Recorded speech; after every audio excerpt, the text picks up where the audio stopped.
Welcome to Sputnik, orbiting the world with me, George Galloway. And me, Gayatri.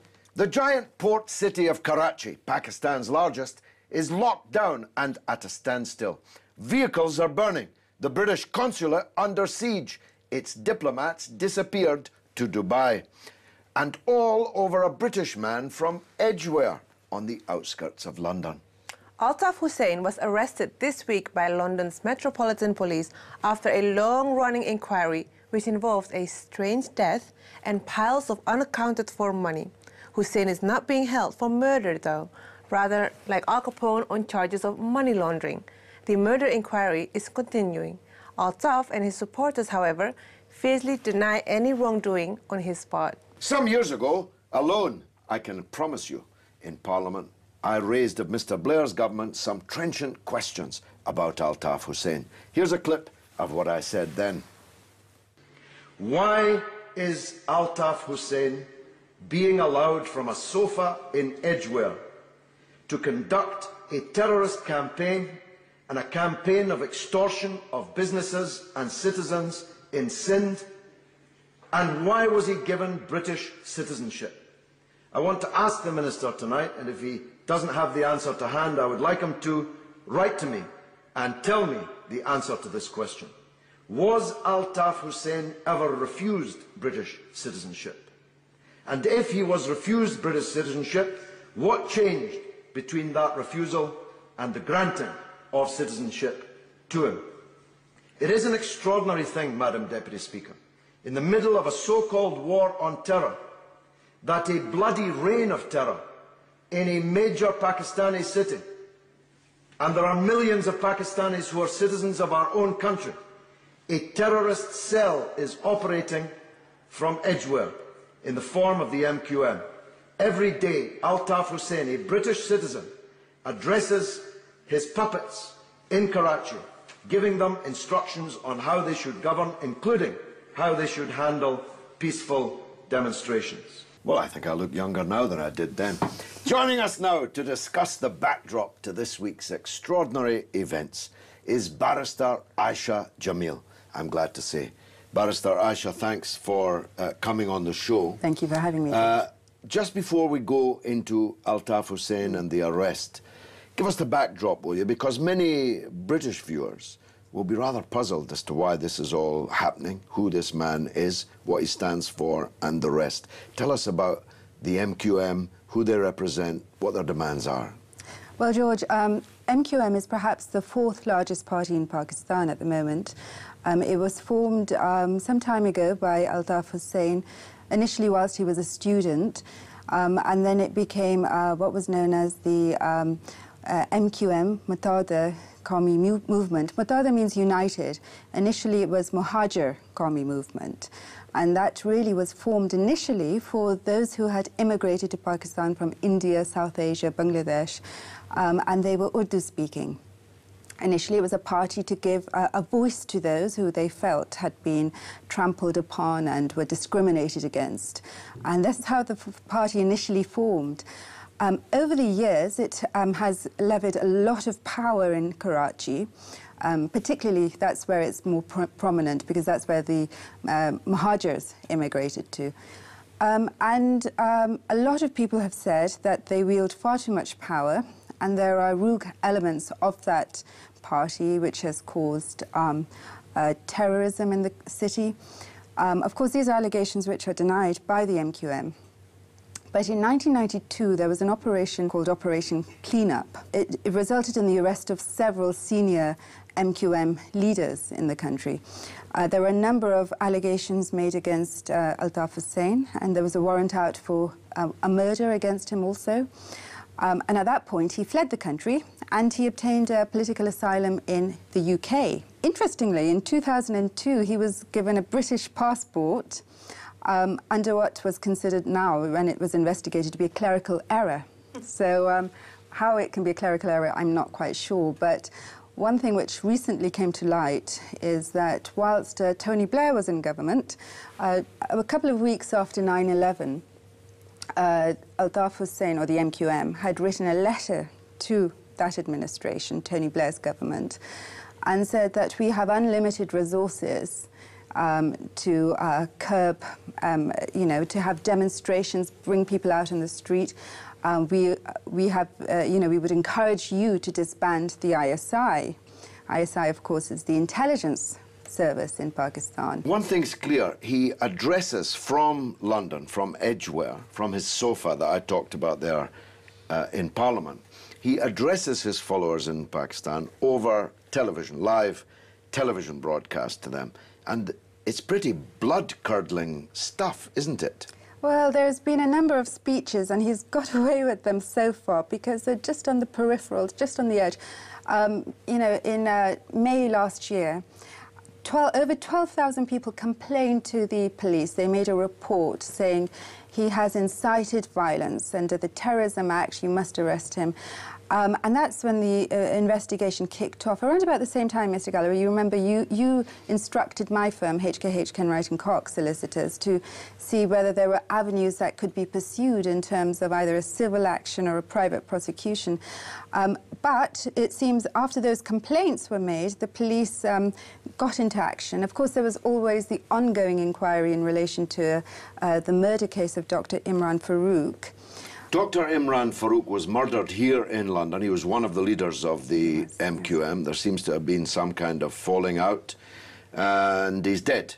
That inquiry is ongoing, so we better not go too far down that avenue. But I did instruct you to bring a private prosecution. I said to the government and to Scotland Yard, to the prosecuting authorities, either you prosecute this man or I'll bring a private prosecution. Indeed. It then became clear to me that the investigation into Altaf Hussain was sufficiently serious to make me wait. And now they have arrested him. Tell us what happened this week. Well, you see, around about the time you instructed us, in fact, the police kicked into action. There was a raid last year, almost a year ago now, in June, 12th of June last year, in Altaf Hussain's house. So inquiries have been ongoing. Now, there are probably 4 different avenues of possible criminal activity. There's the murder investigation, there's the incitement, the speeches he makes, the hate speeches in Karachi. He talks about the prepare body bags for so-and-so. Yes, he did a speech in 2009 saying, 12th of May 2012 was the Teen Tilwar speech against PTI workers, saying if you come out in protest... This is Imran Khan's party. That is, indeed. If you come out in protest, don't blame me if I unleash my followers on you.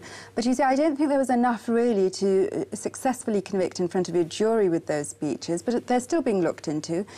And then there's the money laundering, because during the course of the investigation, the counter-terrorism unit, in fact, engaged with the murder inquiry. And in the course of that, cash was recovered, sizable sums, over $500,000 in total, from Altaf Hussain's personal residence and also from the MQM secretarial offices, which are in Edgware. So that is the case upon which the police have the most evidence at the moment, and that's the case under which they arrested him this week. And the fourth, of course, is tax evasion, because, you know, they have a number of properties, there's all this cash, and where has it come from?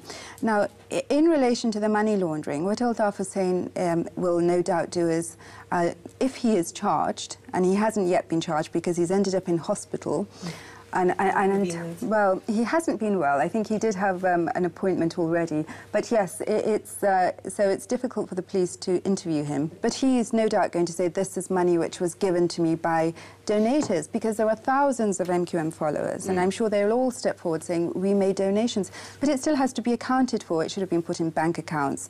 Tax, you know, these are all issues which he will have to deal with. So how did the political class in Pakistan respond to his arrest? Well, this is very interesting, actually, because Imran Khan had last year accused Altaf Hussain of the murder of a very senior PTI leader, Zahra Hussain. And just this week, he made a statement saying, I had my differences with Altaf Hussain, but I have a great deal of sympathy for the MQM supporters. Whether he's done that to win over the MQM supporters or, you know, because he is running scared, because it is potentially a very volatile time with the arrest of a huge leader. There are masses who follow him in Karachi. Karachi is in lockdown. You know, it's closed down. People cannot go to their exams. Shops, offices, businesses are closed. People are too scared to come out into the streets. MQM did make an announcement saying Karachi should resume, it should now open up, but we will continue our sit-ins and demonstrations. Those demonstrations are going to have no effect in Britain because this is an independent investigation. Well, he's British of his own choice. How he became British, still a matter of conjecture and controversy. He's British. Indeed. The crime alleged happened in Britain, and the British justice system will deal with them. It's nothing to do with a big crowd in Karachi.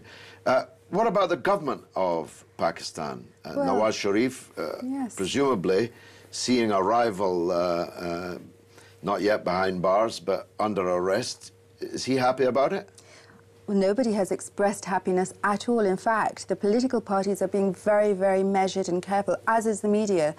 Nawaz Sharif, it's believed, has issued a statement to his party saying do not make any comment.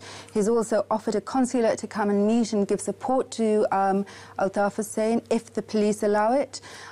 So, in fact, they're all treading very, very carefully, and nobody. And Musharraf today said, well, you know, he has a great deal of sympathy for the MQM and Altaf Hussain. The Pakistani public, on the other hand, is pretty jubilant, at least outside of Karachi, and many in Karachi who've lived under the shadow of this MQM phenomenon. Just tell us quickly what happens next.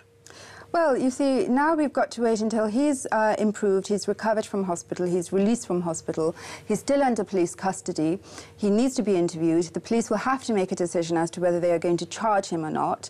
If they do, then the Crown prosecution will be consulted, and there will be a prosecution as there would in an ordinary event. He will no doubt wish to defend himself. It'll be a jury trial.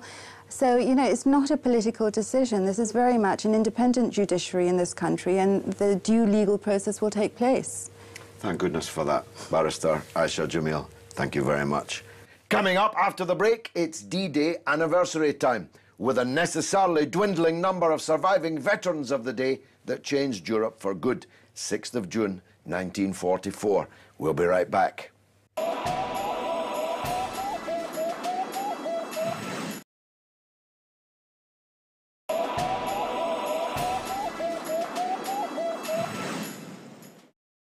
Welcome back to Sputnik.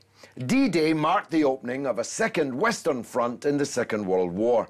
Hundreds of thousands of Allied forces crossed the English Channel and invaded Nazi-occupied France at Normandy, successfully fooling the Germans who expected a landing further east.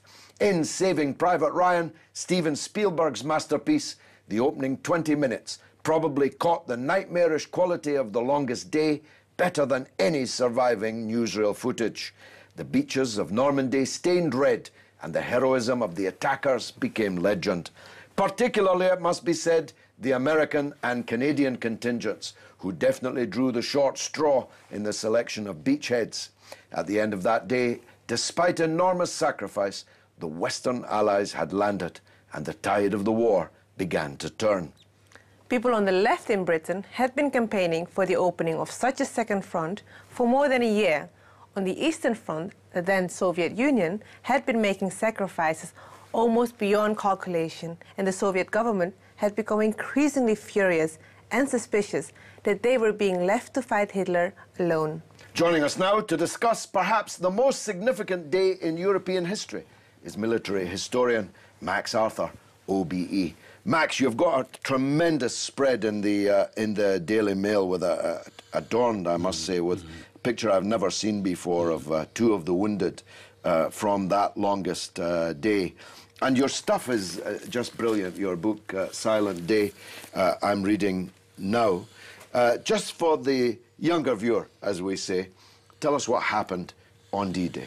It was an amazing day because the bulk of the population didn't know it was going to happen on that day. Because of the deception. Deception. Lots of deception raids going out.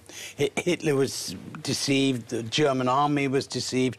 Everyone thought it was going to be an attack on the part of Calais because it's only 22 miles across. We took the longest possible route through to Normandy. But all the way through, from 1942 when the Americans arrived and the Canadians earlier, we'd had these people on our home shores waiting, desperately waiting really for one day that they get back across and get across the water and start attacking the Germans.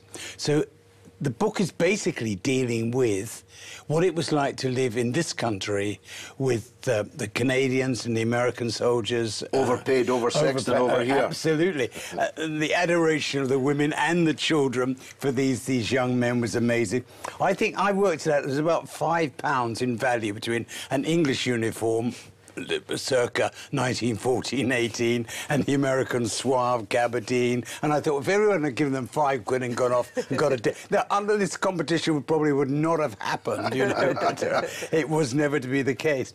But and you say silent day because no one knew about it. Did people wake up to the news that morning that it was underway? They woke up to silence because you had something like 130,000 men suddenly left overnight or at dawn, and so these great camps, which is described at one point by Harry Patch, who was the last survivor of the First World War. He was a plumber, and he turned up, as he'd been doing every day, to this camp in Devon, and there was no one there.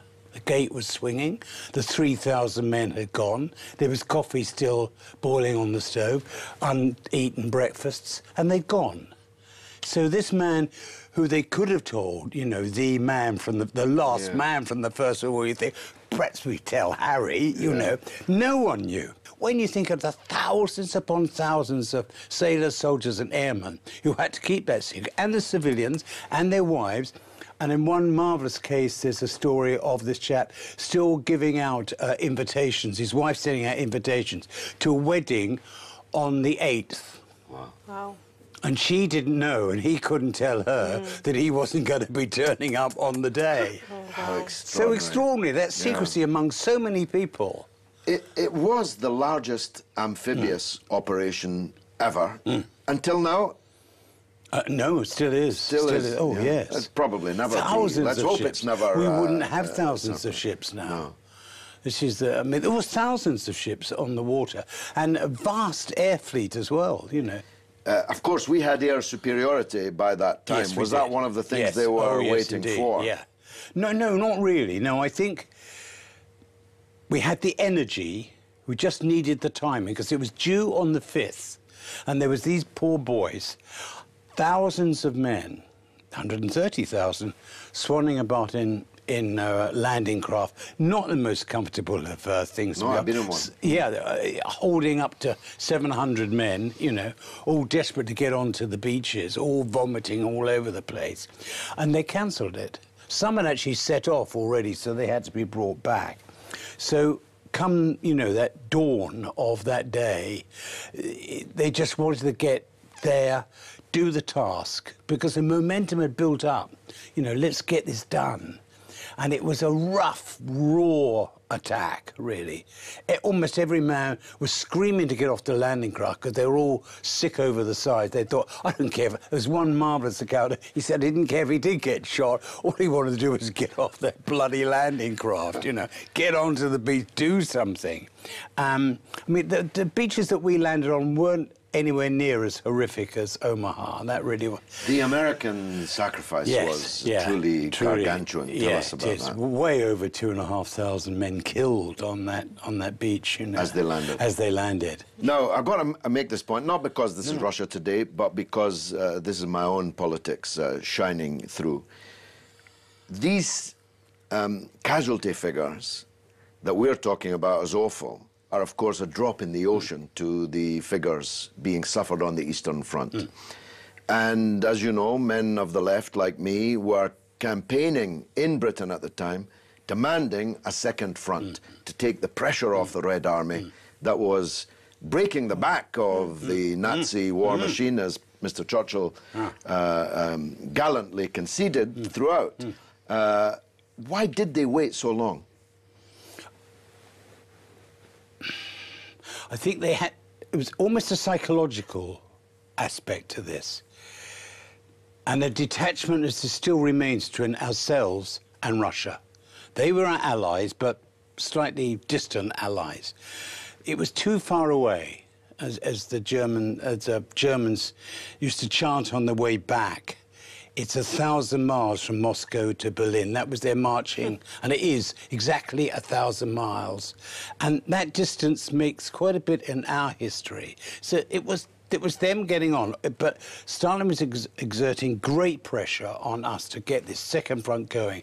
I think the reason why we didn't do it was a bit of defiance of Stalin, but equally we're not going till we're ready.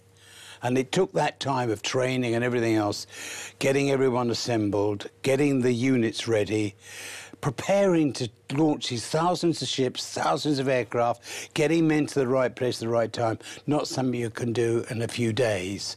And I think that it was the right time at the right place with the right amount of momentum going. So that's not how it looks from the Russian side, of course. No. I mean, they were engaged in real total war. We weren't actually engaged in total war at time. We'd seen off the danger of invasion. We could have, I suppose, sat out the duration. Some would say we only, or at least the Allies, Western Allies, only actually did it at all because they could see that the Red Army was winning and was on its way to Berlin, which happened anyway, but might keep on going. And they needed a Western Front if there was going to be any division of Europe. What do you say to that thesis? I'd say, look at the text between Churchill, Roosevelt and Stalin, and the organisation that must have gone in their minds of what is it going to be like when we have peace? We're going to win this war. I didn't think there was any much doubt about it even at that point.